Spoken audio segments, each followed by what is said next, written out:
Bonjour Laurent. Bonjour. Donc je suis le représentant syndical de la CFTC Beson. Tout à fait, donc délégué syndical CFTC PPG Beson. Donc pourquoi on est là aujourd'hui? Donc on est là pour manifester contre les licenciements. Pourquoi? Parce que nous en fait, on a été racheté en 2015 par une boîte américaine. Avant on faisait partie du joint français Hutchinson. Donc en fait on fabrique des mastiques pour l'aéronautique et l'automobile. Et on a comme clients Dassault, Airbus, Boeing. Et en 2015 les Américains nous ont rachetés. Ils nous ont promis des beaux rêves en nous disant qu'ils allaient investir. Et en fin de compte, ils n'ont rien investi du tout. Et 5 ans jour pour jour, ils nous ont annoncé la fermeture de l'usine. Voilà. Donc nous, on se bat depuis le 1er octobre 2020 pour arrêter la fermeture. Donc, entre-temps, ce qui s'est passé, c'est que l'administration n'a pas homologué le PSA. Donc, ils ont eu 2 refus d'homologation. Un concernant les RPS et un concernant des mesures de reclassement. Voilà. Par contre, ce que PPG a bénéficié de 3 millions d'euros d'aide de l'État, donc 1,5 million de CIR et 1,5 million de CICE. Et en contrepartie, ils nous licencient. Voilà.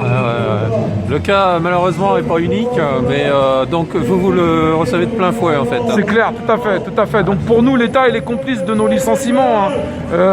Quand on voit des entreprises qui viennent là, donc nous, PPG, il est venu uniquement pour prendre notre savoir-faire, nos brevets, nos licences, et il délocalise en Espagne et en Angleterre. Ouais. Nous, c'est la fermeture totale du site. Il y a 208 familles, 208 personnes qui sont licenciées. Donc c'est une fermeture totale et définitive du site. Okay. Et pour un site qui avait plus de 100 ans.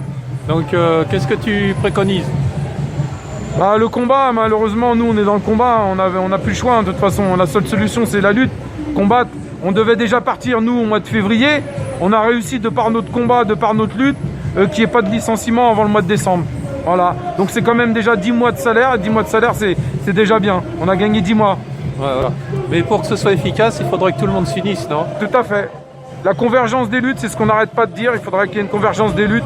Voilà, il n'y a que la lutte qui paye. On ne voit pas pourquoi les anciens sont sortis dehors et ont réussi à obtenir des choses. Pourquoi pas nous? Et tous ensemble, et je crois que c'est la meilleure des solutions. Et surtout pour nos descendants derrière, les enfants, les petits-enfants, il faut qu'on soit dehors tous ensemble. Alors, quelle que soit l'organisation syndicale. Ouais. Et même, quelles que soient finalement les classes politiques, etc. Tout à fait. Sociales. Et on voit donc qu'il y a un exemple peut-être à suivre au niveau des Antilles.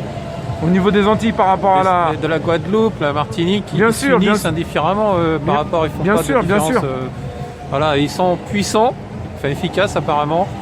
Parce qu'ils obtiennent des choses. En tout cas, on leur promet des choses. Voilà. Nous, c'est ce qu'on aimerait aussi. Maintenant, il n'y a que la solidarité, il faut l'union. Il n'y a que l'union qui fait la force, c'est tout. Donc maintenant, il faut que tout le monde soit mobilisé.